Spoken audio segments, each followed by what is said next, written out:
Todos están hablando de él. No te pierdas la oportunidad de asistir a este maravilloso congreso. No te puedes perder el Congreso Colombiano de la Sociedad Colombiana de Medicina del Trabajo en su versión 45. Será en la ciudad de Bogotá, donde los líderes del sector nos reunimos para compartir innovación, información, tendencias científicas para este momento y para el futuro. Este es un evento que no se lo pueden perder en el Grand Hyatt el 28 de abril, donde tienen que inscribirse. Vamos a tener la oportunidad de socializar y aprender muchas cosas en este congreso. Y recuerda, las fechas son 28, 29, 30 de abril y 1 de mayo. Juntos construyendo el mundo del trabajo que soñamos. Muchísimas gracias por conectarse en esta nuestra reunión, que ya no es reunión mensual, sino semanal o quincenal, dado la importancia y como todos los temas que están saliendo hoy y toda la legislación y las diferentes cosas que están pasando en el mundo de la seguridad y la salud en el trabajo. Y en línea con todo lo que hemos venido hablando en estos días y en estas últimas semanas, pues hoy traemos un tema muy interesante y creo que es muy valioso y nada más y nada menos que en manos del doctor Martín José Sánchez Esquivel. El doctor Martín es abogado especialista en instituciones jurídicas de la seguridad social, magíster en seguridad y salud en el trabajo, con amplia experiencia en asesoría y litigios en materia de pérdida de la capacidad laboral, reclamaciones laborales judiciales y extrajudiciales, procedimiento administrativo sancionatorio laboral, cobro coactivo de UGPP, procedimiento ordinario laboral y contencioso administrativo. Además, el doctor es docente de posgrado en universidades públicas y privadas en las asignaturas de legislación en riesgos laborales y en derecho laboral individual y colectivo. Conferencista y facilitador en diferentes temas legales del sector público y empresarial, y además es fundador de la Sociedad de Asesores Legales SAS, firma especializada en seguridad y salud en el trabajo, derecho laboral, seguridad social, que tiene una gran experiencia en la asesoría y representación legal a empresas de diferentes sectores económicos y organismos internacionales multilaterales. Muchísimas gracias, doctor Martín Sánchez, gracias por estar aquí y el público es suyo. Les agradezco mucho esa generosa presentación, les agradezco mucho a la Sociedad de Medicina del Trabajo que me haya invitado a conversar acerca de este tema tan interesante que es la estabilidad ocupacional reforzada por razones de discapacidad, Vamos a manejar este tema, vamos a revisar este tema durante el tiempo que tenemos con un enfoque primero conceptual desde lo legal. Vamos a explicar de dónde viene esta institución, de la estabilidad ocupacional reforzada, de su carácter jurisprudencial basado casi que exclusivamente en el precedente judicial. Y vamos después a conversar en otros temas, sobre todo por la naturaleza de quien es el anfitrión el día de la Sociedad de Medicina del Trabajo. Creo que vale la pena que hagamos un acercamiento a los temas relacionados con, con todo lo que tiene que ver con el papel del médico ocupacional en estos aspectos, que creo que vale la pena repasar, resaltar y hacerle un gran énfasis a la visión legal del médico ocupacional en estos aspectos, su interacción con el médico tratante, con los especialistas, lo que se espera de ese médico y lo que definitivamente el médico ocupacional se espera que no intervenga o donde realmente puede tener una gran opinión, pero su intervención no sería tan precisa como en las áreas relacionadas con la medicina y en donde seguramente se espera un gran aporte de ese médico. Entonces, me he querido plantear una pregunta. Vamos a tocar naturalmente el tema de estabilidad ocupacional reforzada y las preguntas habituales sobre ese tema también. Ustedes pueden hacer las preguntas que consideren necesarias. Hemos previsto que las hagan a través del chat, que las vayan relacionando a través del chat. Y al final voy a tratar de revisar voy a revisar las preguntas que ustedes hayan realizado y vamos a hacer una selección para irlas contestando poco a poco con el equipo de la Sociedad de Medicina del Trabajo, con toda su directiva que está aquí presente y nos acompaña. Entonces, he querido plantear una pregunta de trabajo para estos minutos que tenemos, estos 50 minutos largos que vamos a tener. Y es desde ese papel protagónico de los médicos del trabajo antes de Ley 100 del año 93, y cuál es ese nuevo papel que tenemos en las organizaciones de cara a este tema que es de la mayor importancia, de la mayor actualidad. Han aumentado las reclamaciones en materia de estabilidad ocupacional reforzada. Las cortes ya vienen decantando una jurisprudencia durante estos últimos 24 años en materia de estabilidad ocupacional reforzada, que ya nos lleva a tener una institución de derecho fundamental en la estabilidad ocupacional reforzada, más o menos consolidada, sólida, compartida por las diferentes cortes, el Consejo de Estado, la Corte Constitucional, la Corte Suprema de Justicia. Y conviene preguntarse, bueno, ¿cómo es el papel de ese médico ocupacional en esa estabilidad ocupacional reforzada? Para eso vamos a tocar primero un marco conceptual, naturalmente, de la estabilidad ocupacional reforzada. Nos vamos a referir a él, vamos a llegar a los puntos comunes que tenemos en las diferentes sentencias. Voy a tratar de anunciar las preguntas frecuentes que hay sobre el tema de estabilidad ocupacional reforzada.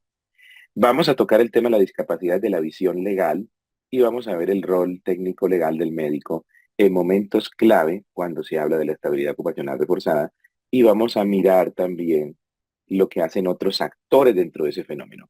Dentro de la estabilidad ocupacional reforzada tenemos a la ARL, tenemos a la EPS, tenemos a la institución prestadora de servicios de salud, tenemos al trabajador, y vamos a revisar cuál serían los papeles, la responsabilidad, los roles que tiene cada uno dentro de este contexto legal alrededor del tema de la estabilidad ocupacional reforzada.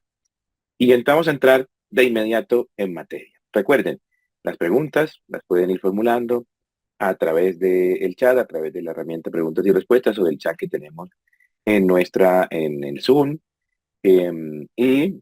Al final vamos a dejar el espacio para revisar esas preguntas y dar la mayor cantidad de respuestas posibles.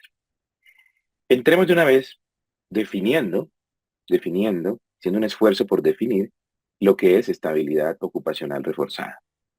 Y en ese sentido, conviene primero aclarar que no hay un estatuto de la estabilidad ocupacional reforzada, es decir, no hay un código, no hay una ley, no hay un decreto, una resolución que establezca las reglas de la estabilidad ocupacional reforzada en Colombia. Lo que tenemos es una institución de carácter jurisprudencial que se ha venido consolidando, que se ha venido estructurando a través de las diferentes soluciones que han venido dando los jueces a los conflictos laborales relacionados con discriminación por discapacidad en el trabajo. Y en ese orden, lo que tenemos como estabilidad ocupacional reforzada hoy en día es que coincidimos en que es una garantía constitucional que, que busca que el trabajador no sea despedido, el trabajador en sentido amplio, en el sentido que lo trata la OIT, no el trabajador con relación laboral, sino el que está ganándose la vida a través de una relación de trabajo, el trabajador, no sea despedido por razón de su condición de discapacidad, a menos que medie para ello una autorización del inspector de trabajo, del Ministerio del Trabajo, pero a través del inspector de trabajo. Esa es la garantía de la estabilidad ocupacional reforzada por discapacidad. Tenemos otras estabilidades laborales reforzadas en otras áreas. Las tenemos por maternidad, las tenemos por acoso laboral, por fuero sindical, por prepensionado. Hoy vamos a tocar la estabilidad ocupacional reforzada por razón de discapacidad, por razón de la discapacidad. En ese aspecto, hay una pregunta muy frecuente por la manera como se utilizan estos dos términos. Fíjense, yo aquí estoy en la definición, voy a saltar acá a otro que es disectar esa definición. Y ustedes ven aquí que yo hablo de estabilidad laboral reforzada y ya no hablo más de estabilidad ocupacional reforzada. En la práctica, el término en los estrados judiciales, en las discusiones legales, se utiliza de manera indistinta en las diferentes acciones de tutela que presentan los ciudadanos, en las contestaciones a esas acciones de tutela que presentan los empleadores, las entidades de seguridad social y demás, se utiliza el término de forma indistinta. Y así también ocurre con los fallos judiciales a nivel de juzgados, de tribunales superiores e incluso hay sentencias de la Corte Constitucional y la Corte Suprema de Justicia. Pero vale la pena hacer una revisión histórica de esos dos términos para ver esas diferencias, digamos, desde el punto de vista conceptual. Em, Estabilidad laboral reforzada es la manera como denominamos esta institución al inicio de su identificación, de su consolidación en el precedente judicial, es decir, más o menos desde el año 2000, los primeros años del siglo XXI, hasta después de la primera década de ese siglo XXI. Es decir, luego del año 2010, a mediados, casi llegando al 2020, después del año de los primeros 10 años, la jurisprudencia empezó a hablar de estabilidad por fuera del entorno laboral. Para esto vale la pena que ahondemos un poco más. Para, em, para las, em, para las consideraciones judiciales, para las normas en materia de trabajo, la relación de trabajo es un género que incluye varias formas de acceso al trabajo. Entonces, la relación de trabajo incluye la relación laboral, que es la que conocemos dentro del contrato de trabajo, incluye el contrato de prestación de servicios, incluye el trabajo mediante vínculo de trabajo asociado, cooperativas de trabajo asociado, el contrato sindical. Es decir, que se involucran dentro de una relación de trabajo muchas formas, muchos vehículos jurídicos para acceder al trabajo mediante el cual nosotros nos ganamos la vida. En un primer momento, esta estabilidad laboral estaba pensada o se aplicaba en los primeros años del siglo XXI a la relación laboral propiamente dicha. Es decir, dentro de las relaciones de trabajo, quedábamos dentro del contrato de trabajo, dentro de la relación laboral. Ahí ubicábamos la estabilidad ocupacional reforzada.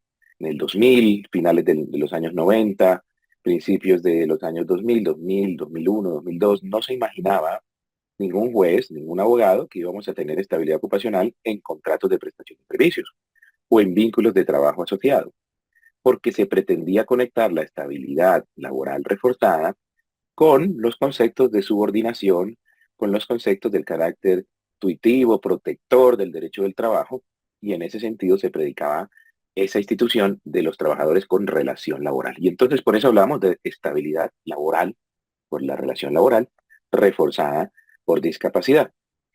Hoy en día que aplicamos esa noción, esa institución jurisprudencial de derecho fundamental a todos los modos de acceso al trabajo, entonces aparece una palabra más comprensiva para no quedarnos en la estabilidad laboral, que es la estabilidad ocupacional reforzada.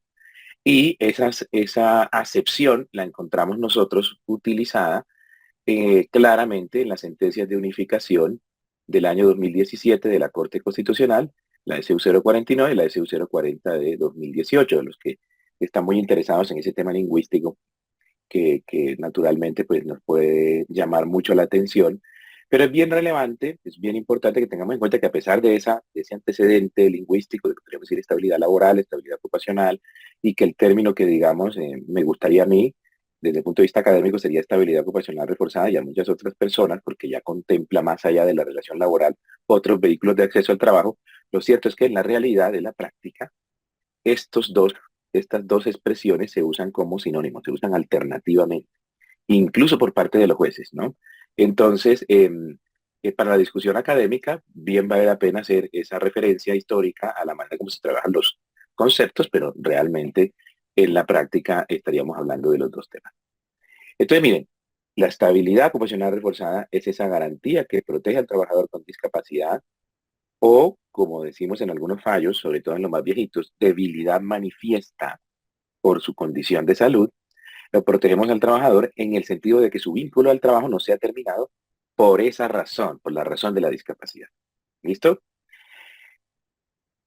Esa protección implica que para proteger mejor a ese trabajador, el trabajador, nuevamente en sentido amplio, en el sentido de la OIT, no en el sentido de la relación laboral, sino todos los trabajadores de todos los modos, todos los vínculos, todos los vehículos de acceso al trabajo, em, que toda terminación de contrato de una persona en condición de discapacidad se presuma discriminatoria. Esa presunción no es definitiva, no, es un punto de arranque de los jueces para garantizar esa protección que concibe la estabilidad ocupacional reforzada. Entonces, partimos de la base que todas las terminaciones serán discriminatorias a menos que luego el empleador demuestre que no fue una terminación en razón de la situación de discapacidad de ese trabajador, de ese colaborador en general. Entonces, esa es la noción fundamental de la estabilidad ocupacional reforzada en estos momentos. Vale la pena entonces, como la estabilidad ocupacional reforzada gira en torno a la discapacidad o a la debilidad manifiesta, entonces vale la pena que de una vez, desde el principio en esta definición, le demos alcance a lo que entendemos desde lo legal y coincidimos allí con los médicos en lo que tiene que ver con la discapacidad. Entonces, ¿qué es la discapacidad? Esta es la definición que encontramos en los instrumentos internacionales, en la Convención de las Naciones Unidas de las Personas con Discapacidad, y entendemos que es un concepto social que se predica de la interacción de mi situación de salud con unas variables sociales, que son de todo tipo, de toda índole, ¿no es cierto? Y que pasan también incluso por la percepción de mis congéneres, de mis compañeros de vida, de las personas con las que interactúo, las percepciones acerca de mi condición de salud. Todas esas variables, el diseño de, del puesto de trabajo, las obligaciones que tengo que realizar, que tengo que cumplir, las percepciones de mis jefes, de mis subalternos, de mis compañeros de trabajo sobre mi afectación de salud, las mismas normas, el mismo diseño normativo, la manera como tengo dispuesto el diseño arquitectónico de los edificios que utilizo para trabajar o para ejercer mis derechos como ciudadano, eh, pueden, al interactuar con mi afectación de salud, en constituirse en barreras que me impiden el ejercicio pleno de mis derechos.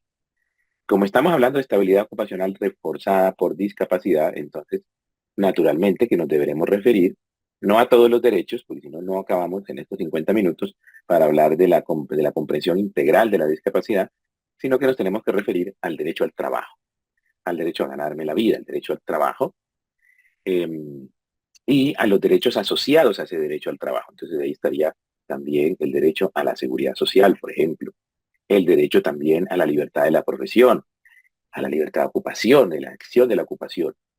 Eh, Ese derecho al trabajo que tiene conexión con esos otros derechos es el que vamos a revisar, es el que vamos a evaluar con respecto a su disfrute, a su desarrollo por parte de esa persona que tiene una afectación de su salud, para evaluar si de la interacción con esa pluralidad de variables sociales terminan predicándose barreras para el ejercicio pleno de ese derecho al trabajo.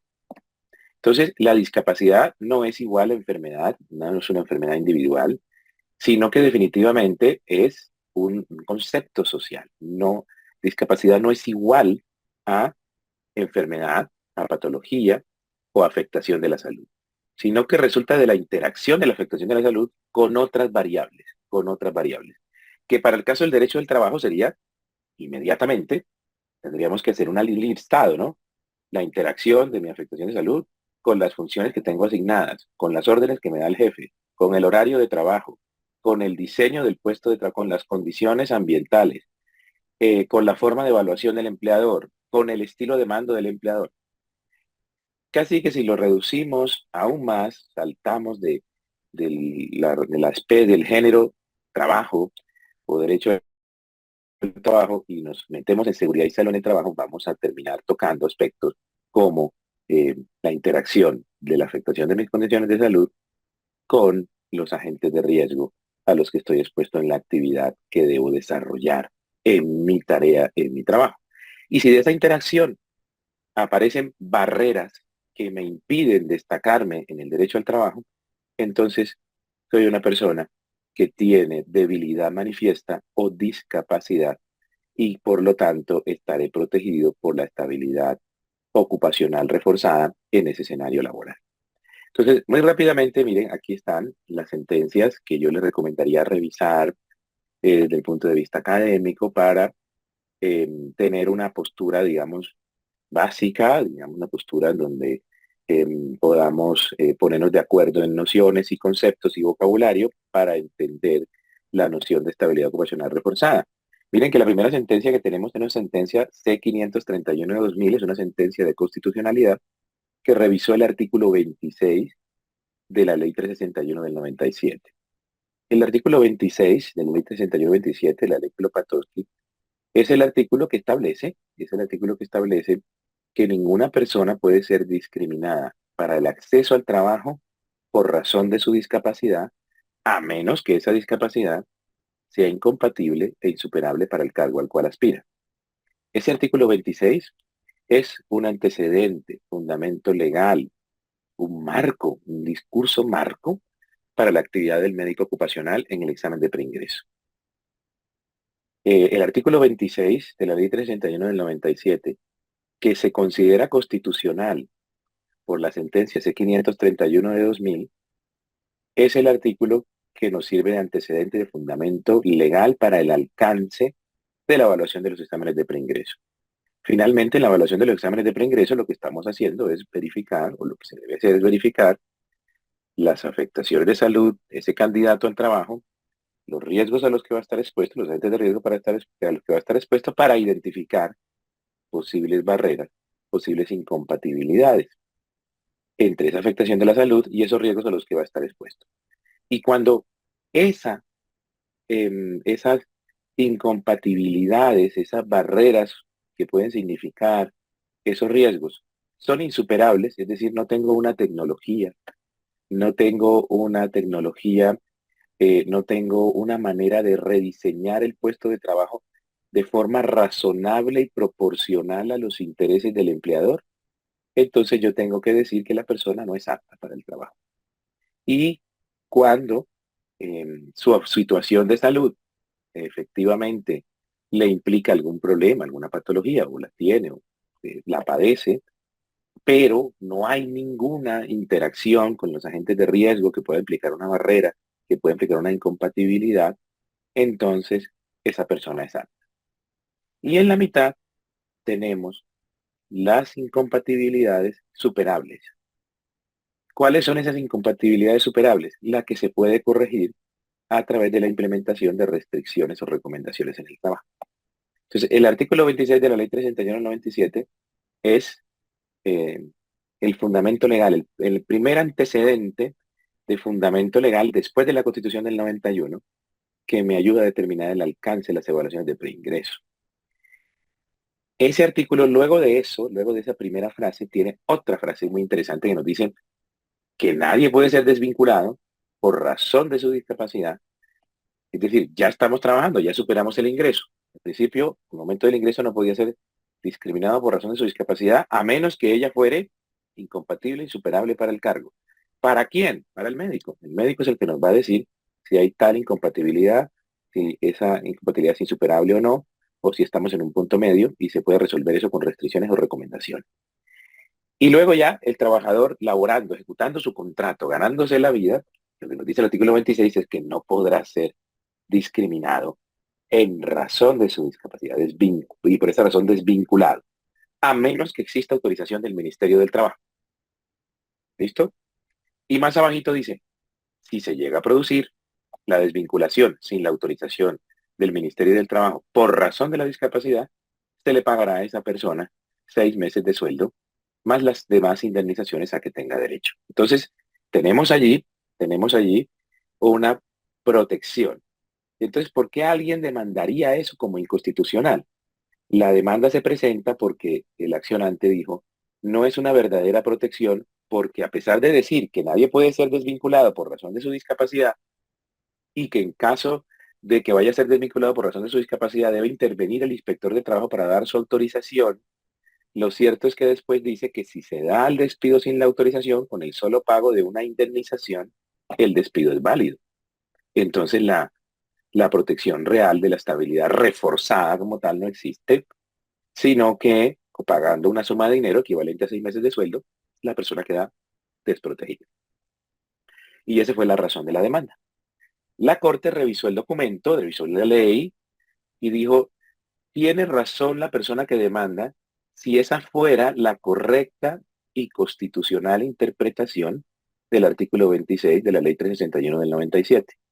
Esa interpretación que le da la accionante, es decir, que el artículo 26 permite los despidos sin la autorización del inspector de trabajo, los despidos en razón de la discapacidad, sin autorización del Ministerio del Trabajo, con el solo pago de una indemnización, se considera inconstitucional esa interpretación, que pudiera ser razonable leyendo el artículo con su texto, pero no es afín, es contraria a los principios de nuestra Constitución. Y entonces la sentencia dice, esta interpretación no será válida, y la interpretación válida será que de darse el intento de despido, el despido se consideraría ineficaz y por lo tanto el trabajador tendría derecho a ser reinstalado, reincorporado en su puesto. A partir de ese fallo, todas las sentencias de tutela se resuelven igual. Un trabajador dice, me despidieron por mi discapacidad, un trabajador discapacitado demuestra su condición de discapacitado, el empleador contesta y no alcanza a argumentar las razones por las cuales lo terminó el contrato, entonces el juez dice, ese despido, como fue en razón de la discapacidad, se considera ineficaz, me lo reintegra, por favor, empleador, y le garantiza todos los salarios y prestaciones que ha dejado de percibir porque ese intento de terminación no tuvo los efectos legales. Y así se solucionan todas las sentencias, todos los casos de estabilidad ocupacional reportada. Y cuando digo todos los casos, es una gran cantidad de casos que han llevado a la Corte Constitucional en varias oportunidades a hacer sentencias de unificación, que son las que tenemos aquí más abajito. Esas sentencias de unificación establecen los criterios ya pacíficos para la Corte Constitucional que comparte en buena cantidad la Corte Suprema de Justicia sobre lo que es discapacidad, o más bien sobre la forma de aplicar o los requisitos que tenemos para aplicar la estabilidad ocupacional reportada. Entonces, lo primero, que se pruebe una debilidad manifiesta o lo que es lo mismo, una situación de discapacidad de esa persona. Y aquí es donde definitivamente identificamos la necesidad de que los médicos nos den conceptos técnicos legales que nos permitan establecer esa condición de debilidad manifiesta o discapacidad. Si ya entendimos lo que era discapacidad y ya se presentó lo que era estabilidad ocupacional reforzada, entonces quedaría preguntarse, bueno, ese concepto tan teórico, tan técnico, ¿cómo se ve en la realidad? Cuando ya estamos en una relación de trabajo, ¿cómo lo puedo identificar en blanco y negro en la realidad? Entonces en la sentencia se ha dicho, mire, vemos que hay barreras de una persona según su situación de salud porque tiene muchas incapacidades y muy frecuentes.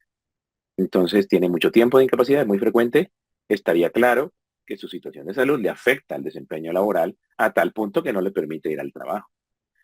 También tendremos, ahí interviene el médico, ¿no es cierto? Que es el que da las incapacidades, el médico tratante, ya no tanto el de trabajo, sino el médico tratante. Tenemos del otro lado, siguiente punto, cuando hayan recomendaciones y restricciones laborales. Claro, si hay recomendaciones y restricciones laborales, significa que la situación de salud de esa persona, pues no le está permitiendo desarrollar el trabajo con total normalidad, que es necesario seguir unas recomendaciones médicas y cambiar el diseño del puesto de trabajo para que la persona sea productiva. Entonces ahí tendremos debilidad manifiesta, tendremos una barrera que otra persona sin esa situación de salud no tiene. Está en la misma situación, en el mismo cargo, pero no tiene que atender unas restricciones y unas recomendaciones que son de cumplimiento del empleador, que son de cumplimiento del empleador. Entonces ya tenemos dos evidencias concretas en donde intervienen los médicos, incapacidades, las recomendaciones y las restricciones médicas.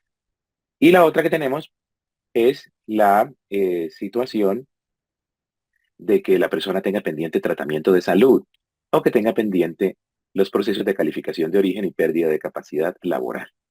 Cuando los jueces identifican esas situaciones, entonces consideran que hay discapacidad o debilidad manifiesta. Fíjense ustedes que los jueces no revisan si la enfermedad es huérfana, si es catastrófica, si es una enfermedad muy grave, si es una enfermedad que tenga impacto social. Eso se puede tener en cuenta después para modular la decisión, pero no es la que define si hay discapacidad o no, porque la discapacidad no se identifica con la enfermedad. Y en ese sentido, la jurisprudencia ha acogido plenamente la noción social de la discapacidad y no la ve como simplemente patología o una sola patología o varias, no, sino que tiene claro esa noción social de la discapacidad y eso se ve vertido en este primer punto que es la debilidad manifiesta y lo que tiene que ver con la discapacidad. Y luego de eso el juez, cuando encuentra eso probado, encuentra la discapacidad probada, la debilidad manifiesta, inmediatamente formula su hipótesis de trabajo y es, si aquí hay terminación del vínculo laboral, esa terminación fue discriminatoria. Y así lo hace debido a que es la forma de proteger al trabajador. No se le va a poner más carga al trabajador de probar que tenía en la cabeza el empleador cuando lo sacó. No se le van a imponer al trabajador más cargas de prueba que la de demostrar su propia discapacidad. Y luego, entonces el juez empieza a hacerse estas tres preguntas siguientes. La primera pregunta, ¿el empleador conocía la situación de discapacidad o la debía conocer? No es un conocimiento exhaustivo de la historia clínica, es simplemente que conociera esas condiciones de las que hablábamos antes, incapacidades frecuentes y prolongadas, restricciones y recomendaciones médicas, tratamientos de salud pendientes, calificaciones de pérdida de capacidad laboral y de origen pendientes. O que el empleador tuviera la vocación de conocerlo, porque el empleador puede decir, no, yo no conocía nada de eso, soy una persona que no tenía ningún conocimiento de nada. Aún así, el juez si considera que estaba en posibilidad de conocerlo y que era su obligación hacerlo, entonces va a entender que el empleador conocía la situación de salud y empieza a decir, bueno, empiezo a reforzar mi hipótesis de trabajo y es que la terminación fue discriminatoria. Si por el contrario encuentra que el empleador no conocía de la situación de salud, entonces el juez empieza a desvirtuar su hipótesis de trabajo, a desvirtuar la presunción. Luego viene el tercer punto, que es la relación de causalidad entre la discapacidad y la terminación del contrato. Entonces, esto se presume desde el principio, pero si el empleador demuestra que otras fueron las razones para terminar el contrato, entonces el juez desvirtúa finalmente su hipótesis de trabajo que el despido fue discriminatorio. ¿Cómo puede el empleador desvirtuar esa relación de causalidad? Tiene que demostrar la causal de terminación de contrato. Las causales de terminación de contrato están en el artículo 61 del Código Sustantivo del Trabajo.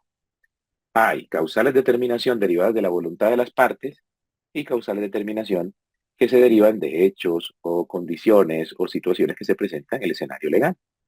Por ejemplo, la liquidación de una compañía termina el contrato de trabajo, un arreglo a unas disposiciones reglamentarias y unos requisitos que no vamos a discutir. Pero esa causa debidamente probada, naturalmente que va a desvirtuar la relación de causalidad entre la discapacidad y la terminación del contrato. Mire, al trabajador se le terminó el contrato simplemente porque el empleador ya no existe más. Desapareció, se liquidó. La renuncia del trabajador es también otra causal que depende de la subjetividad del trabajador. Em, la,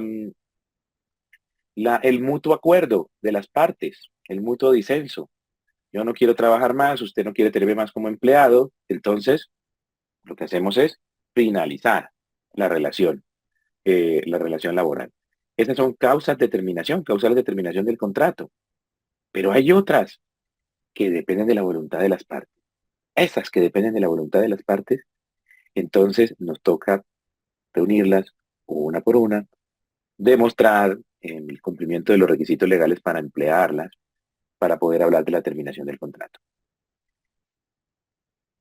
Cuando yo termino el contrato sin razón, es decir, sin una justa causa, simplemente por la decisión unilateral del empleador o por razones que no son causa de terminación del contrato, por ejemplo, porque yo no sé qué más poner a hacer esta persona. Yo termino el contrato de trabajo porque la persona se enfermó, ya no puede ser más conductor y no sabemos qué ponerlo a hacer en la empresa. O yo lo termino el contrato sin justa causa y ya. Eso significa que se confirma la tesis de la discriminación. porque lo que está haciendo aquí, si me han seguido el hilo, es que el juez para resolver está imaginándose que la razón del despido es la discriminación, a menos que le traigan otra al proceso, otra que sea razonable, legal, constitucional. Entonces le dicen, la razón del despido es que yo no sabía qué hacer con el trabajador. Entonces el juez dice, voy a buscarla en la ley y en la constitución. Ah, no la encontré. Entonces confirmo que fue discriminatoria la razón de la terminación. O no tengo ninguna razón, el despido fue sin justa causa. Se confirma la presunción y procede inmediatamente el reintegro del trabajador. Y hay dos terminaciones que por su naturaleza, dos causales de terminación, que por su naturaleza y nuestra historia, nuestra tradición laboral, se consideran altamente sospechosas de discriminación. ¿Y cuáles son? La finalización del plazo fijo pactado en el contrato y la terminación de la obra contratada. ¿Por qué se consideran altamente sospechosas de discriminación? Porque para nadie es un secreto que los empleadores utilizan las figuras de contrato por obra y las figuras de contrato a término fijo laboral con la finalidad de seccionar sus relaciones laborales, de tener una precaución de evitar que la relación laboral sea indefinida, con la finalidad de mantener controlado aparentemente, digo aparentemente porque en mi opinión no es así, pero aparentemente los riesgos laborales. Entonces, yo contrato a una persona por un año, para cada año tener la posibilidad de hacer una evaluación de cómo se ha desempeñado esa persona, del futuro de la empresa, del camino de la interés de los socios en el desarrollo de esa organización y tomar decisiones y decir, ah, no te prorrogo más. ¿Listo? Entonces mantener a las personas en una temporalidad que puede ser infinita, porque se puede prorrogar indefinidamente. Y también tenemos los contratos de obra para esa misma finalidad. Mire, yo tengo un contrato hoy con un cliente, yo soy, por ejemplo, una empresa de construcción, trabajo por obras, una empresa de servicios temporales, soy una empresa que presta servicios in-house en otras compañías, y entonces la vinculación depende de esas obras que hace el trabajador, de esas actividades que hace el trabajador. Entonces yo estaré todo el tiempo revisando esas temporalidades para tener la excusa de sacar al equipo de trabajo, pero el que me parece que trabajo bien me lo llevo para otra obra y sigue trabajando conmigo casi que de carácter indefinido, pero de obra en una temporalidad indefinida, no permanente, sino no va a estar conmigo permanentemente en forma indefinida, como es la finalidad del contrato de término indefinido, sino que está en una temporalidad infinita, una verdadera temporalidad indefinida. Entonces, el juez ahí analiza, dice, mire, esos contratos a plazo fijo, si se terminan por esa razón, se consideran altamente sospechosos de discriminación porque puede ser simplemente una excusa para mala temporalidad del trabajador. En otras palabras, si usted le termina a una persona con discapacidad, con estabilidad ocupacional reforzada, su contrato porque tenía término fijo para inmediatamente continuar trabajando con los demás trabajadores sanos, o incluso, lo que es más frecuente, contratarle un reemplazo al trabajador que estaba enfermo, que había finalizado su contrato, el juez le va a decir, no, utilizaste esa figura de la terminación del plazo fijo como una excusa, un pretexto para verdaderamente discriminar. Y lo mismo pasa con las obras. Si tengo un trabajador que termina su obra y continúo con todos los demás cuadrillas, equipos de trabajo en la actividad, en la obra perfecta, solamente que se acabaron las etapas correspondientes y voy sacando a los enfermos con ese pretexto, el juez se va a dar cuenta del tema y va a ordenar el reintegro respectivo, va a considerar la terminación como discriminatoria y me va a obligar a revincular a esos trabajadores a través de la figura contractual que corresponda. Y por último, en el caso en que la terminación, cuando ya llega a la conclusión de que definitivamente había discapacidad, el empleador la conocía y había relación de causalidad entre la discapacidad y la terminación del contrato, lo que resta preguntarse es si había autorización del Ministerio del Trabajo. Y si no la encuentra, pues entonces el fallo no será otro más que el de ordenar el reintegro, como lo dice la sentencia C-531, considerar el despido ineficaz y ordenar la protección del trabajador. En sede de tutela, esas protecciones son temporales para evitar el perjuicio irremediable que implicaría la desvinculación. ¿Cuál perjuicio? Bueno, pues deja a la persona sin ingresos, deja a la persona sin la posibilidad de acceder a los beneficios del trabajo, incluso para la mejora de su propia condición de discapacidad y su salud en general. La salud de una persona empleada pues tenderá a ser mejor que la de un desempleado, por lo menos en condiciones de seguridad y salud en el trabajo razonables, ¿no? Entonces, por esa razón, se dan esos fallos de tutela, una protección temporal de 4 meses para que la persona después presente la reclamación correspondiente ante el juez laboral y el juez laboral sea el que determine si hubo o no una discriminación. Y lo que va a hacer el juez es volver a aplicar estos mismos filtros, estas mismas consideraciones para determinar si se da la protección o no. Eso mismo, con algunas diferencias, que después si quieren profundizamos, dice la Corte Suprema de Justicia en su última sentencia de unificación, que es la 1152 de 2023. Y esta sentencia trata un asunto bien interesante sobre la estabilidad ocupacional reforzada. Fíjense ustedes que dijimos que se podía dar el despido por razón de la discapacidad con autorización previa del Ministerio del Trabajo. Es decir, la estabilidad me protege de que me desvinculen por razón de mi discapacidad, ¿sí? Derivada de mi condición de salud, sin autorización del ministerio. O sea que debe existir un despido con autorización del ministerio en razón de la discapacidad. Y la respuesta, claro, es, es que sí. La incapacidad de una persona por 180 días de origen común es una causal de despido. Y el empleador estaría obligado a darme esa autorización para el despedir al trabajador. El inspector estaría obligado a darme esa autorización para despedir al trabajador cuando ve que la situación de discapacidad no es recuperable, no tiene pronóstico de recuperación. Otro punto en donde entramos en contacto con el médico. Estos son los roles que tenemos y los actores que tenemos dentro de ese fenómeno de estabilidad ocupacional reforzada. Tenemos las EPS, que se encargan del tratamiento, de garantizar las prestaciones asistenciales, tratamiento, recuperación anatómico funcional.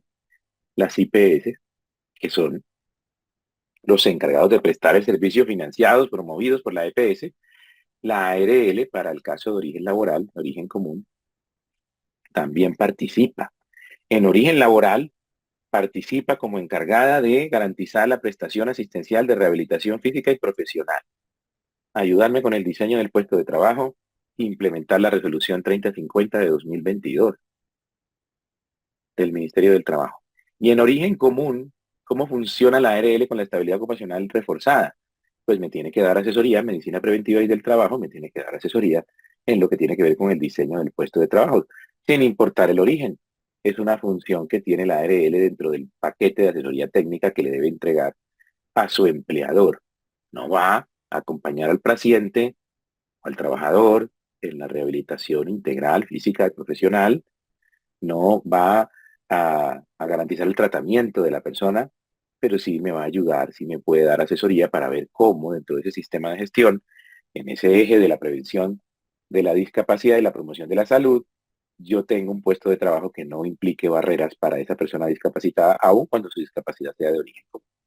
Y el empleador tiene la función de brindar reincorporación y ajustes razonables. Y ajustes razonables. Y luego tenemos al médico ocupacional, que yo identifico más que como el médico ocupacional en general, porque todas estas entidades que vimos, pues tendrán médicos ocupacionales, todas estas, por supuesto. Pero yo me refiero al médico ocupacional que está dentro de la empresa. ¿Cuándo actúa? ¿Cómo tenemos contacto con ese médico ocupacional? Miren, el examen de preingreso, con unos exámenes ocupacionales específicos para el cargo, donde se tenga la claridad, el soporte científico para decirme si es apto, si no es apto, o si es apto con unas restricciones, entendiendo el contenido de esas restricciones que ya me voy a referir a ellas. Durante el contrato, con exámenes periódicos, exámenes ocupacionales especiales, brindándome siempre los diagnósticos de salud, la curva de salud-enfermedad y mi población de trabajadores, pero además brindándome siempre, porque en todos los exámenes médicos se brindan recomendaciones y restricciones médico-ocupacionales. Y al momento del retiro, con el examen de retiro naturalmente, pero puede ser que yo necesite que ese médico me aclare, por ejemplo, frente a una renuncia del trabajador, si ese trabajador pudiera tener una afectación de salud mental que le impida autodeterminarse y por lo tanto dar libremente el consentimiento. Es muy importante ese papel técnico legal del médico ocupacional en ciertos escenarios.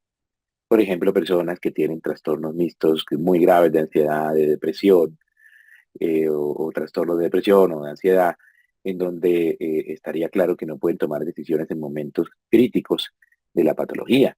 Entonces, solamente el médico que conoce la historia clínica y no el empleador, y ni siquiera el trabajador me podrá decir, oiga, mire, sí considere tener un trámite especial aquí porque este retiro se da por una renuncia que pudiera después en el futuro no considerarse libre y espontánea y por lo tanto no sería eficaz.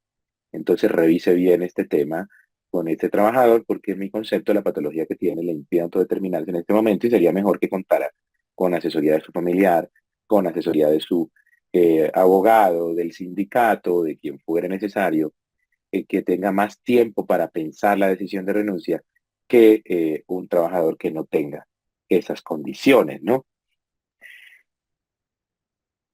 El papel entonces del médico ocupacional es muy importante de lo técnico legal para la estabilidad ocupacional reforzada. Em, Hablemos de restricciones o recomendaciones médicas. Em, ¿Qué es una recomendación, una restricción médica? Son cambios que yo tengo que realizar en la manera como realizo el trabajo, en la manera como desarrollo mi trabajo, en la manera como trabajo, como presto el servicio, en la manera como el empleador me exige que cumpla con mis obligaciones. Son cambios en el diseño del puesto de trabajo. Son adecuaciones. Forman parte de las restricciones y las recomendaciones médicas de los ajustes razonables que espera la Convención de las Personas, de Derechos de Personas en Condición de Discapacidad de Nueva York, que yo implemente como empleador. Deben ser cumplidas obligatoriamente por el empleador y me sirven de parámetro para la reincorporación y la reubicación en el trabajo. Aquí también hay una discusión de términos. Aquí también hay una discusión de términos. En Colombia he escuchado que en la calle, en el día a día, bueno, que son restricciones o son recomendaciones, como queriendo decir que son conceptos que técnicamente se deben diferenciar con un bisturí, tenemos que dividir entre restricciones y recomendaciones. Y frente a esa consulta, frente a esa duda, nosotros nos hemos dedicado un buen rato a revisar el tema y hemos encontrado que verdaderamente no existe tal terminología en donde podamos diferenciar una cosa de la otra a rajatabla. Es decir, nosotros hemos encontrado que definitivamente en el ámbito internacional, en los diferentes instrumentos de la OIT, de la Organización de Naciones Unidas, de la Organización Mundial de la Salud, incluso de la OCDE, que a pesar de que no regula temas de salud, sí da y sí tiene un capítulo de derecho laboral y de seguridad y salud muy fuerte, muy restrictivo para los países de los cuales forman parte, eh, entre ellos nosotros. Y encontramos estos términos, encontramos restricciones laborales, contraindicaciones médicas, adaptaciones, ajustes razonables, porque la recomendación y la restricción es un ajuste razonable al trabajo. Encontramos el concepto de actitud con limitaciones, actitud para el trabajo con limitaciones, pero todos utilizados bajo el mismo principio fundamental y casi que alternativamente, teniendo en cuenta simplemente que el trabajo es el que se adapta a las condiciones de salud del trabajador y no al revés. Entonces, una restricción y una recomendación médica como baje de peso, que se encuentra uno en exámenes de ingreso o en exámenes periódicos, en la casilla de recomendaciones y restricciones médicas, pues no es en verdad una recomendación o una restricción médica. Puede ser una recomendación de salud, que se le da a una persona para que mejore su vida, para que mejore su salud, pero no es una recomendación o una restricción médica. Una recomendación o una restricción médica consiste en esos puntos que yo debo cambiar en mi trabajo, en el trabajo, para que ese trabajo se adapte a la salud que tiene el trabajador o por lo menos no le impida su recuperación o no se le agrave esa condición, esa afectación de salud. Esa es la verdadera restricción y recomendación médica.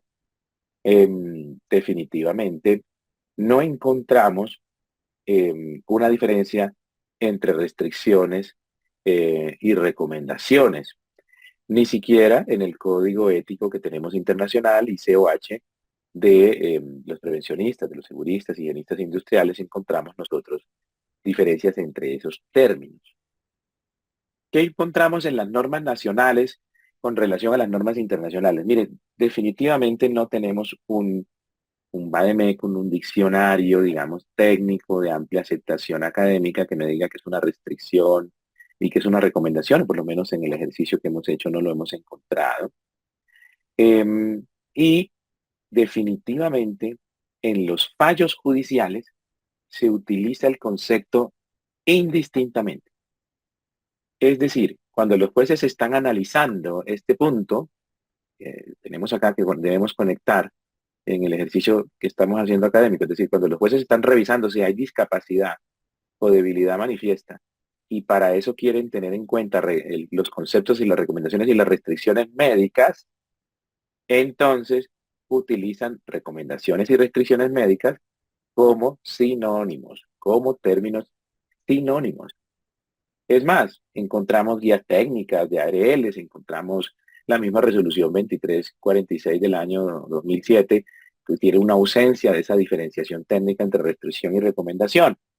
Lo que nos lleva a concluir que definitivamente esa diferencia proviene más bien de la práctica médica, del uso habitual del vocabulario en ciertos sectores, en donde se entiende restricción como tareas que se deben evitar, que se deben limitar, condiciones limitantes, y las recomendaciones como simples sugerencias que lo que hacen es prevenir que la situación de salud sea grave o que me ayudan a recuperarme más rápido o de mejor forma. Sin embargo, encontramos que en la práctica del legal, en la jurisprudencia que regula el tema de la estabilidad ocupacional reforzada nacional, no existen diferencias entre los dos conceptos. Y esto debe ser muy importante para los médicos ocupacionales, porque para los jueces son conceptos equivalentes. O sea que si usted pone simples sugerencias para prevenir daño, facilitar recuperación que no implican cambios en el puesto de trabajo, que no implican verdaderos cambios en el diseño del puesto de trabajo, un juez podría confundirse, un trabajador podría confundirse, un empleador podría confundirse y considerar que una persona tiene discapacidad cuando en realidad no la tiene. Y a eso me refiero con esa sugerencia que ponía de ejemplo, un poquito simplista de, mire, baje de peso, recomendación médica ocupacional, bajar de peso, higiene personal, estilo de vida saludable. Bueno, son recomendaciones generales para prevenir daños en general a la salud o facilitar la recuperación. O también una que está en nuestro top 5 de lo que no es, lo que no debe estar en un certificado de restricciones y recomendaciones. Le sugerimos ir a su EPS. Recomendamos tratamiento por EPS. Pero ¿eso qué es? Eso no es ninguna tarea que deba evitarse o limitarse. Probablemente es una sugerencia del médico para que la persona se trate alguna dolencia que no me puede decir el médico porque está sometido a reserva, pero que cuando el juez lea, o el empleador lo lea, o el trabajador lo lea, o las personas que no tenemos contexto sobre la historia clínica y no entendemos esa sugerencia, pues vamos a considerar que esa persona tiene un fuero, una estabilidad ocupacional reforzada que realmente no tiene. Y podría ser eso también un incentivo para el fraude en este tipo de situaciones que todos sabemos que es lo que verdaderamente nos preocupa de esta noción. No nos preocupa la persona que verdaderamente tenga discapacidad. Pues claro que hay que protegerla, porque el día de mañana yo tengo una discapacidad, ustedes tienen una discapacidad y lo que necesitamos es que el Estado nos garantice un derecho a la estabilidad ocupacional reforzada. Pero lo que no nos gusta, lo que nos parece muy reprochable, repugnante, es el fraude en estos eventos de discapacidad reforzada, de discapacidad y de estabilidad ocupacional reforzada. Muy bien, entonces, eso para recomendaciones y restricciones para que después lo podamos revisar. Nos falta revisar el tema de ajustes razonables. ¿Por qué? Porque la estabilidad ocupacional reforzada, más allá del conflicto legal que analizábamos aquí, bueno, listo, mire, ya demostré discapacidad, fue discriminatorio, el juez ordena mi reintegro, como dice la sentencia C531 y todas las demás tutelas que tenemos pacíficamente al respecto. Bueno, entonces, ¿qué se espera de mí como empleador? ¿Qué tengo yo que hacer? Bueno, entonces lo que usted tiene que hacer es ajustes razonables. Ajustes razonables. ¿Y cuáles son esos ajustes razonables? Entonces serían las modificaciones o las adaptaciones necesarias que no impliquen una carga desproporcionada para el empleador, con la finalidad de que las personas con discapacidad disfruten de su derecho al trabajo. Disfruten de su derecho al trabajo. Esos son los ajustes razonables. Esta CDPD es la Convención de los Derechos de las Personas con Discapacidad de Nueva York, la cual forma parte de la legislación interna colombiana a partir del año 2009. Entonces, aquí tenemos nosotros estas modificaciones, este tema de ajustes razonables. Forman parte de los ajustes razonables por su propia definición, sin al seguido, pues naturalmente, las recomendaciones y las restricciones médicas, ¿no? Porque son los cambios que le voy a hacer al diseño del puesto de trabajo, a las actividades del trabajador, con la finalidad de que puedan seguir trabajando siendo productivos, ya sea en el mismo cargo que desempeñaba o en otro, porque me tocó no reintegrarlo con restricciones o recomendaciones, sino reubicarlo en otro cargo o incluso iniciar el proceso de la reconversión de mano de obra, ¿no? En el ámbito laboral, para más detalle, estos ajustes razonables implican estas tres ejes: promover entornos laborales inclusivos, accesibles, asegurar los ajustes razonables, aquí tenemos las recomendaciones y las restricciones médicas, y prohibir la discriminación por motivos de la discapacidad al interior de la organización, tener esos compromisos, ¿no? Ejemplos de ajustes razonables, mire, modificación de horarios, de turnos, reubicar al trabajador, hacer adecuación, sensibilización del entorno, adecuación del espacio físico, eliminar tareas que no sean esenciales, pero que sí pueden implicar una carga adicional para el trabajador, las modalidades de trabajo a distancia, el apoyo tecnológico que podemos tener. En fin, esas serían todas las recomendaciones que tenemos.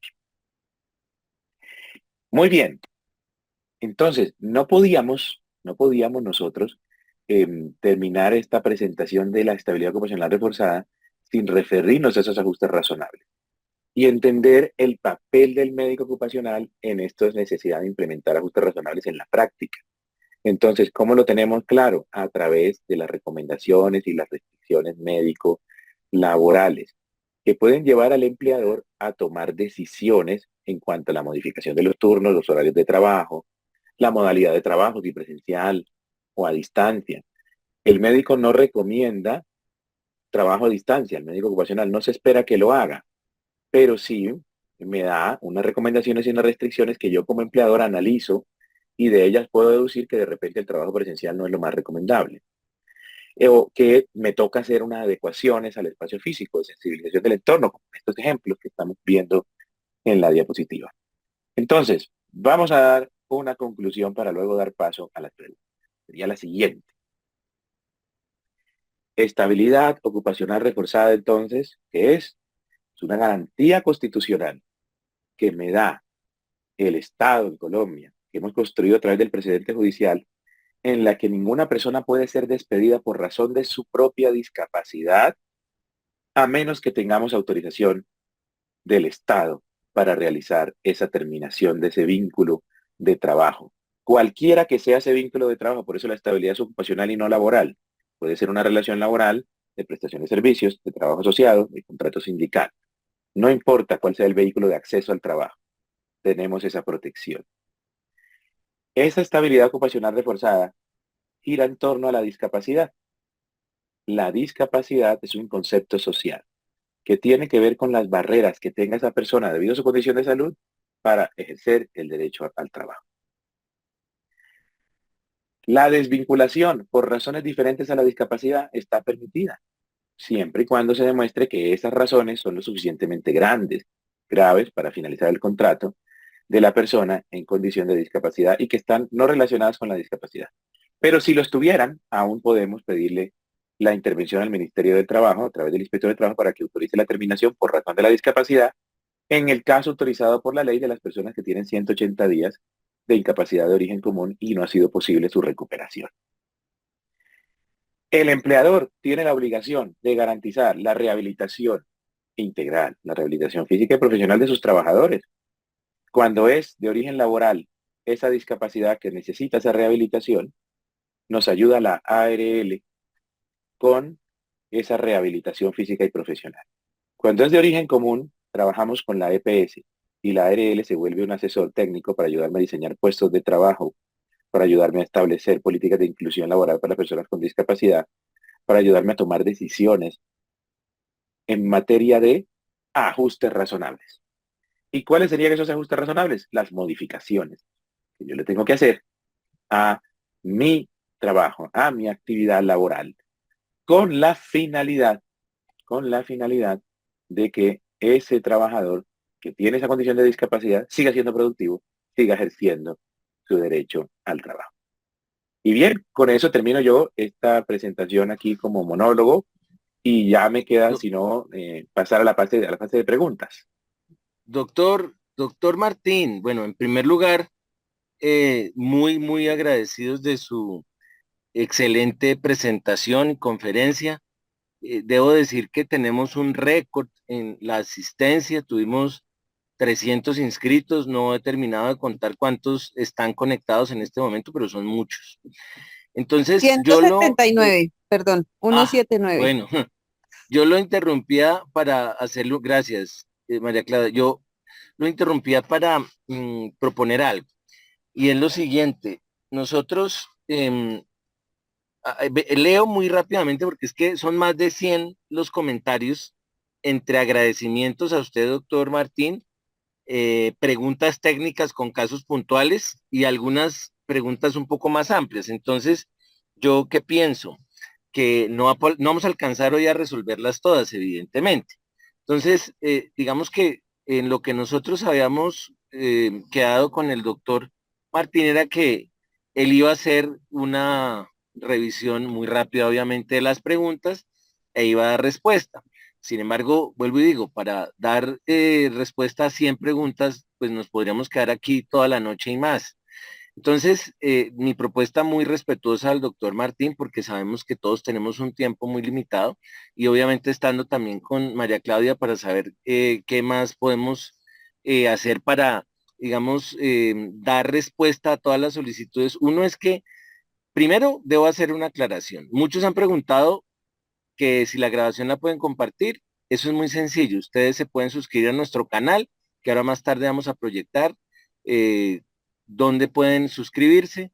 Deben consultar a partir del lunes nuestra página, que ahí queda también un acceso, un link para que puedan acceder a la conferencia. Lo otro es que el doctor Martín haga una selección de algunas de las preguntas y luego no podemos garantizar que sea antes de mayo, pues demos continuidad con un foco en las preguntas generales a ampliar un poco el tema, porque estoy seguro que hoy va a ser, pues no va a alcanzar el tiempo si usted quiere responder todas las preguntas. No sé, María Claudia, ¿qué opinas? Hola, perdón. Yo creo que podemos intentar agrupar las preguntas, si el doctor nos permite, si quiere nosotros le decimos básicamente como los temas que hay grandes y agrupamos un poco las preguntas y las que queden pendientes, como la charla queda grabada, pues se las mandamos al doctor para que el doctor pues si amablemente nos las conteste y las publicamos a través de nuestra página y los medios oficiales. Entonces, mientras yo reviso las preguntas aquí con Bernardo y le ayudo al doctor a agruparlas, vamos a mostrarles un video de nuestro congreso mientras hacemos eso rápidamente para no robarles mucho tiempo, si les parecen. Doctor, ¿qué opina? Sí, me parece muy bien. También quería contarles que nosotros tenemos en la firma una herramienta de inteligencia artificial que ya he bajado las preguntas que están en el chat y que ha seleccionado unas poquitas, digamos, por temas que les pueden ayudar a ustedes dos a hacer esa No, me consolidación, encanta, me si les encanta, esa parece idea me bien. gusta más. No, entonces Perfecto. si Entonces quieres, si ya las yo- escogiste y ya te ayudó la inteligencia artificial, me parece perfecto. Entonces, buenísimo. si quieres, Perfecto. Felipe, pone el video mientras el doctor arranca ahorita las preguntas, que son 2 minutitos. Todos están hablando de él. No te pierdas la oportunidad de asistir a este maravilloso congreso. No te puedes perder el Congreso Colombiano de la Sociedad Colombiana de Medicina del Trabajo en su versión 45. Será en la ciudad de Bogotá. donde los líderes del sector nos reunimos para compartir innovación, información, tendencias científicas para este momento y para el futuro. Este es un evento que no se lo pueden perder en el Grand Hyatt el 28 de abril, donde tienen que inscribirse. Vamos a tener la oportunidad de socializar y aprender muchas cosas en este congreso. Y recuerda, las fechas son 28, 29, 30 de abril y 1 de mayo. Juntos construyendo el mundo del trabajo que soñamos. Pues hemos dividido preguntas, la gran cantidad que hay, en 4 temas. Uno es el tema de la naturaleza y el alcance de la estabilidad laboral reforzada. El otro son preguntas sobre recomendaciones y restricciones médicas, sobre tipos de enfermedades y algunos casos especiales. Estas naturalmente pues las vamos a dejar para respuesta posterior, si les parece. Casos especiales. Las que tienen que ver con tipos de enfermedades ahorita las vamos a revisar. Y vamos a revisar el cuarto tema, temas sobre reubicación, procedimientos y casos complejos, si les parece. Entonces, miren, sobre la naturaleza y el alcance de la estabilidad laboral reforzada, una pregunta que se repite es si tener simplemente una incapacidad médica de origen común genera automáticamente estabilidad laboral reforzada. Entonces decíamos, no es que la genere automáticamente dentro de la presentación, sino que la incapacidad es una prueba de que hay una barrera que está siendo generada por la afectación de salud de ese trabajador, que le impide presentarse al trabajo. Y por la vía de no presentarse al trabajo, pues tampoco podrá ejercer su derecho al trabajo, a pesar de que siga vinculado y demás. Si no puede ir a la oficina, si no puede prestarle servicio para el que fue contratado, entonces naturalmente que tiene una barrera para ejercer su derecho al trabajo. Entonces, no es que la genere automáticamente, sino que hay que evaluar si esas incapacidades son lo suficientemente prolongadas o frecuentes como para concluir que son una barrera para ejercer el derecho al trabajo. La pregunta de si la debilidad manifiesta es lo mismo que la discapacidad en los fallos judiciales, la entendemos como lo mismo, lo habíamos dicho en la presentación. En los fallos judiciales identificamos la discapacidad con debilidad manifiesta y se determina por los factores que vimos en la presentación. Incapacidades frecuentes, restricciones y recomendaciones, reubicación laboral, tratamientos médicos o de salud pendientes, procedimientos de calificación de origen y pérdida de capacidad laboral pendientes. ¿La estabilidad laboral reforzada aplicaría a contratos a término fijo de obra o labor? Sí, por supuesto que sí. Es más, terminar los contratos a término fijo de obra o labor por el solo hecho del vencimiento del plazo o la realización de la obra son conductas sospechosas de discriminación cuando el trabajador se encuentra discapacitado. ¿Se requiere calificación de pérdida de capacidad laboral para la estabilidad laboral reforzada? No, no se requiere calificación de pérdida de capacidad laboral para tener estabilidad ocupacional reforzada. Con el solo hecho de demostrar que mi situación de salud, aun cuando no esté diagnosticada, por ejemplo, porque hay casos en donde mi situación es tan compleja que no está diagnosticada, no tengo yo problemas en demostrar que sí, a pesar de que no sé qué tengo afectaciones que constituyen barreras para mi ejercicio del derecho al trabajo. Entonces tendría estabilidad ocupacional reforzada, aun cuando mi diagnóstico esté en averiguación. Por supuesto que mucho menos necesitaré calificación de pérdida de capacidad laboral para el efecto. Contratar personas con patologías severas implica que nunca puedan ser despedidas. Esa pregunta está en este punto 1. La pregunta me la hacen en el chat varias personas. Entonces, definitivamente la estabilidad ocupacional reforzada no implica que una persona nunca pueda ser despedida. Lo que significa es que no puede ser despedida en razón de su discapacidad. O sea que yo sí puedo despedir a personas que tengan patologías como ceguera, sordera, paraplegia, claro que sí, siempre y cuando la razón de la terminación no sea su discapacidad, y si la es, porque lo puede ser perfectamente, tendría que ser con la autorización del inspector de trabajo. Sobra decir que en muchos de los casos en donde las personas contratan a personas con discapacidad previa al proceso de contratación y dentro del proceso de contratación, su situación de salud que le genera discapacidad en un entorno, digámoslo así, integral, transversal, no tiene problemas para la ejecución de su contrato de trabajo, entonces esa persona no tiene estabilidad ocupacional reforzada. Lo tuvimos en un caso de una persona con síndrome de VIH que fue contratado como empleado temporal por una empresa de servicios temporales para una campaña comercial en específico. El VIH es una patología que tiene un gran impacto social, un gran prejuicio social, una gran protección del marco legal que ustedes deben conocer. La persona cuando entró a trabajar ya estaba diagnosticado, tenía su patología controlada, prestó sus servicios sin ninguna novedad, no se incapacitó ni un solo día, uno de los mejores vendedores. Terminó la campaña, terminada la obra o labor. Ese día nos contó, tengo VIH por lo tanto tengo estabilidad ocupacional reforzada. Y nosotros le dijimos, no, usted no tiene estabilidad ocupacional reforzada, al margen de que tenga VIH, que es muy grave y que tiene un margen de protección muy grande en la ley. Lo cierto es que usted no tuvo nunca discapacidad ni debilidad manifiesta. Continuamos con la terminación. Nos ponen la tutela y el juez entendió que esa patología, a pesar de ser muy grave, nunca afectó ni la contratación, ni el desempeño en el trabajo, ni siquiera el destacarse en el trabajo. Y entonces negó la protección. Entonces es muy importante que tengamos eso en cuenta frente a esa pregunta. Frente a recomendaciones y restricciones médico-laborales, nos preguntan, ¿todas las restricciones deben ser validadas por el médico laboral o las emitidas por médicos tratantes también deben ser aplicadas por la empresa?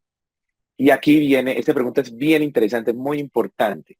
Nosotros le recomendamos a las empresas que adopten procedimientos para convalidar, para verificar, para hacer seguimiento a las recomendaciones médico-laborales. En la jurisprudencia se tratan indistintamente las recomendaciones y restricciones médico-laborales del médico ocupacional del empleador con las recomendaciones y restricciones médico-laborales del tratante o los especialistas que están encargados de la recuperación anatómico-funcional de ese paciente. Entonces, esas dos tienen, por supuesto, enfoques muy distintos, muy diferentes, ¿no? Para el juez, las dos son exigibles y deben ser aplicadas por la empresa. Ahora bien, lo lógico, lo razonable, es que el empleador canalice esas recomendaciones médico-laborales de los tratantes a través del médico ocupacional de la empresa, porque el objeto de las restricciones y recomendaciones médicas son modificaciones al lugar de trabajo, al diseño del puesto de trabajo, a los agentes de riesgo a los que va a estar expuesto el trabajador. Y esa parte no la maneja el médico tratante. El médico tratante me puede decir, procure evitar el trabajo nocturno. Eso tiene que llegar al médico laboral para saber si es una verdadera restricción o recomendación. Porque si el turno del trabajador es de 6 a 2 y por excepción ha reemplazado a compañeros de noche, pues en realidad no hay ninguna recomendación y restricción. Yo lo que tengo es que hacer valer la recomendación y decirle, usted no puede trabajar de noche, pero su horario es de 6 a 2 de la tarde. Por lo tanto, usted tiene restricciones y recomendaciones que no afectan su desempeño laboral. Y tener claro, por supuesto, que esos cambios de turno no se pudieran presentar. Ese tipo de cosas son las que nos va a dar un procedimiento de revisión, de convalidación y seguimiento de restricciones. Lo mismo pasa con el tiempo. Las recomendaciones médicas deben tener una vigencia. Esa es la siguiente pregunta que se repite en el chat. ¿Deben tener una vigencia? Por supuesto que sí. Pero el médico tratante a veces le pone vigencia y a veces no. Pero eso tiene que ver más por la dinámica del tratamiento. Yo con el médico tratante, con el especialista, tengo controles que son necesarios por la terapéutica, por el avance del seguimiento, el tratamiento que me está haciendo el médico. Entonces, el médico me dice, mira, sigue estas restricciones y recomendaciones y nos vemos en 3 meses. Pídete una cita y nos vemos en 3 meses a ver cómo vamos. Te haces estos exámenes. Pues no le puso fecha a las recomendaciones y restricciones, pero tienen 3 meses, porque a los 3 meses vamos a volver a sentarnos y vamos a volver a revisar cómo vas, a ver si sigues con esas mismas recomendaciones o no. Entonces tienen vigencia, tienen fecha límite, pero como llegan a la empresa sin vigencia o fecha límite, hay que llevarlas al médico ocupacional para que les ponga esa vigencia o esa fecha límite, es decir, a través de ese procedimiento, esa convalidación, ese aterrizar esas recomendaciones de los tratantes al escenario médico laboral. El médico laboral debe recomendar cambios administrativos como turnos o trabajo en casa. Esa es una pregunta bastante difícil de resolver. La resolución 3050 de 2022 establece en su artículo primero que el trabajo en casa, el trabajo a distancia, no es una restricción y una recomendación médica. Esa disposición reglamentaria llevaría a que yo tuviera que concluir que el médico laboral no debe recomendar esos cambios administrativos para en materia de trabajo a distancia. Sí pudiera recomendar cambios administrativos en el tema de turnos, sobre todo cuando están afectando cierto tipo de patologías de carácter neurológico o mental. Sin embargo, la pregunta tiene que contextualizarse. Lo que debe recomendar el médico son las modificaciones y los cambios en el diseño del puesto de trabajo y los agentes de riesgo a los que está expuesto el trabajador. Y va a ser el empleador el que, a través de la comprensión, a través de la explicación del médico, tome la decisión de cambiar el turno o cambiar la modalidad de trabajo presencial a distancia. No será decisión del médico, no será decisión del médico. Entonces, voy a poner un ejemplo, pues, para clase de ABC. Voy a poner un ejemplo para clase de ABC. Si yo tengo una persona que le amputamos el pie y tiene problemas de movilidad porque además tiene lesiones en sus dos rodillas. Entonces yo digo, mire, restricciones, evitar desplazamientos, evitar escaleras, utilizar la silla de ruedas, y pues mi sede de trabajo no tiene ascensor, no tiene rampa. Estoy en un piso quinto sin elevador. El trabajador tiene que movilizarse para almorzar, tiene la cafetería a varios metros de su puesto de trabajo. Los baños están en zonas comunes. No hay posibilidad, la silla de ruedas no cabe por las puertas ni por los pasillos. Oiga, entonces yo como empleador voy a decir, no, trabajo en casa, porque si el transporte público puedo utilizar. ¿Listo? Entonces, esas son decisiones que tomaría el empleador, pero con unas muy buenas recomendaciones y restricciones que casi lo lleven a tomar esa decisión para evitar confusiones, para evitar que me digan el médico laboral está coadministrando el trabajo. En el punto de tipos de enfermedades y casos especiales hay nada más 3 preguntitas que también podemos asociar. Una persona programada para cirugía se considera en debilidad manifiesta. Es una buena. Decimos que tratamientos de salud pendientes se consideran estabilidad ocupacional reforzada porque implican discapacidad.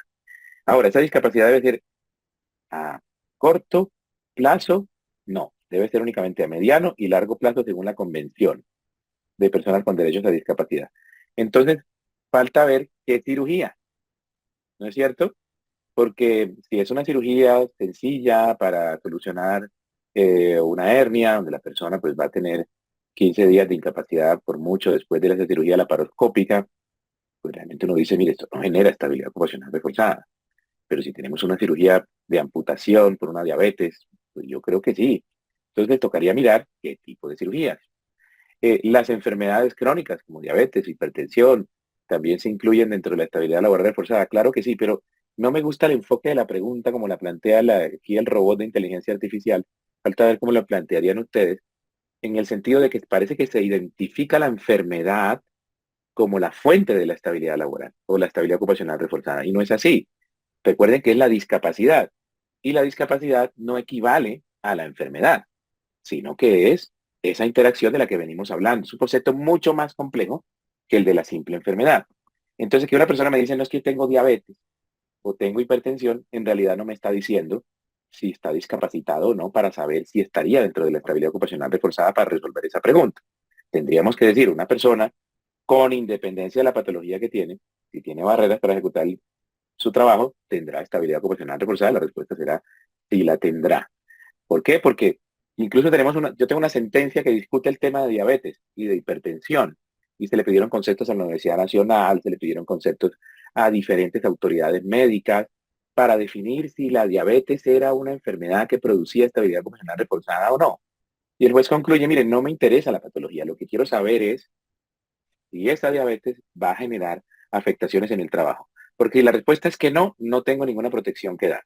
Pero si estos peritos me dicen que sí, que en este caso particular, no la diabetes en general, como en patología, sino en este caso particular, la afectación de salud produjo afectaciones al trabajo, este trabajador con diabetes tiene estabilidad ocupacional reforzada.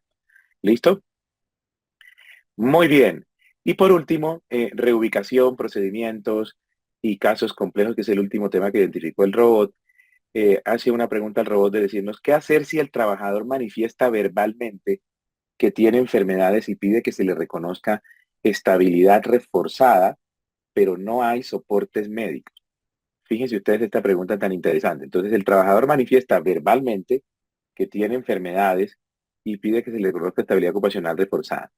Este podría ser un indicador de la persona que me está contando, me está manifestando que tiene de pronto síntomas, que se siente muy mal, que tiene dolor, en fin, o que ha ido al médico y está enfermo y que por lo tanto tiene estabilidad ocupacional reforzada.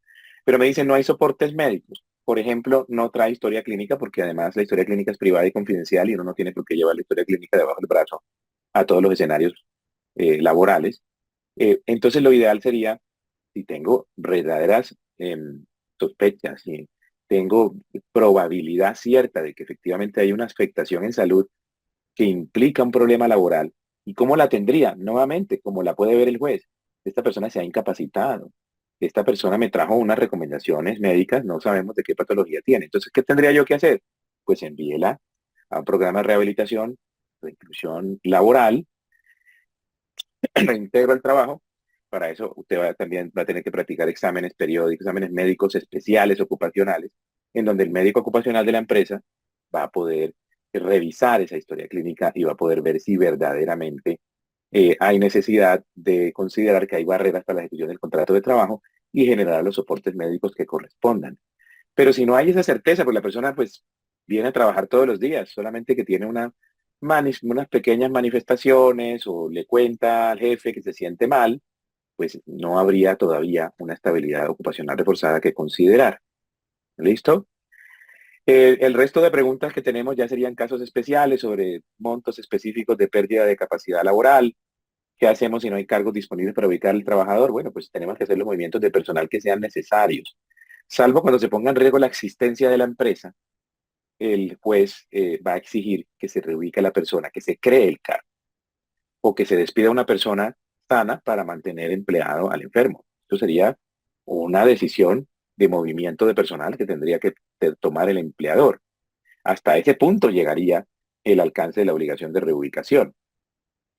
Y tenemos una pregunta que es relacionada con el Estado, cómo se maneja la estabilidad laboral reforzada en empleos públicos por concurso, cuando el diagnóstico aparece después del proceso de selección. Bueno, entonces me imagino que se refiere a una persona que está ocupando un cargo en provisionalidad en el Estado y que tiene estabilidad ocupacional reforzada y llega una lista de personas que se han ganado el concurso por méritos para ocupar ese cargo.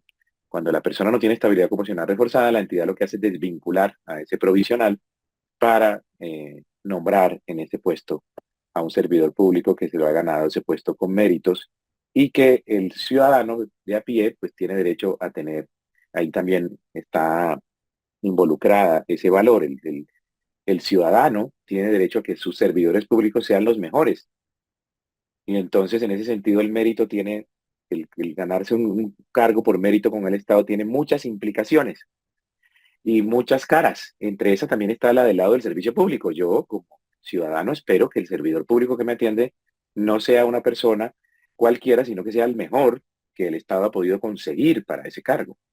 Entonces, lo normal entonces es que cuando yo me gano el concurso por méritos, desplace a quien no está vinculado por méritos, sino simplemente por una selección subjetiva. Entonces, si esa persona que voy a reemplazar tiene estabilidad ocupacional reforzada, ¿cómo aplica el tema? Lo que dice la jurisprudencia es que la entidad correspondiente debe ir haciendo el nombramiento de las personas que se han ganado el cargo por méritos, primero con los cargos que no tengan estabilidad ocupacional reforzada, con las personas que no tengan ese fuero especial de protección, y al final, si ya no queda más remedio, y en último lugar, desvincular a las personas que tengan discapacidad para reemplazarlas con el que se ha ganado el cargo por méritos. Porque, nuevamente, la meritocracia, el ganarse el cargo por méritos, no está únicamente para defender un derecho individual de quien estudió y tiene los méritos para ocupar el cargo, sino que también se debe desde el punto de vista del ciudadano. Yo como ciudadano tengo derecho al mejor servicio público posible, a que me atienda, a que me brinde, que cumpla la misionalidad del Estado, la mejor persona posible después de un proceso de selección estructurado que hace el Estado, que serían los cargos de carrera administrativa y que se ganan por méritos o carrera judicial. ¿Listo? Con eso hemos resumido las aproximadamente 15 preguntas que resumió el robot en el chat que ustedes me planteaban hasta hace unos minutos. Muchas gracias. Doctor Martín, pues afortunadamente la aplicación que usted tiene nos ayudó muchísimo en ese filtro. Queda la propuesta que le hacía María Claudia, que hiciéramos esa revisión para que posteriormente, no sé en qué forma, algunos escriben que sí, que nos veamos de nuevo. El asunto es que tenemos una agenda muy apretada, luego viene nuestro congreso, entonces una opción es que eso se pueda tener en cuenta a partir de mayo, después de nuestro congreso. Sin embargo, pues lo podemos hablar y podemos ver si tenemos que hacer una publicación, si cómo lo manejamos de la mejor forma, o incluso que es una propuesta, aquí aparece algo, emerge algo, y es que hay temáticas particulares que salen de aquí, como por ejemplo la aptitud médica, entre otras. Muchísimas gracias, gracias a todos por conectarse, gracias doctor. Nuestro canal de YouTube está Sociedad Colombiana de Medicina del Trabajo, nos pueden seguir en nuestras redes sociales, ahí van a encontrar toda la información de cómo acceder a esta grabación y al resto de actividades que hemos tenido. Muchísimas gracias y que estén muy bien, que descansen todos, hasta luego.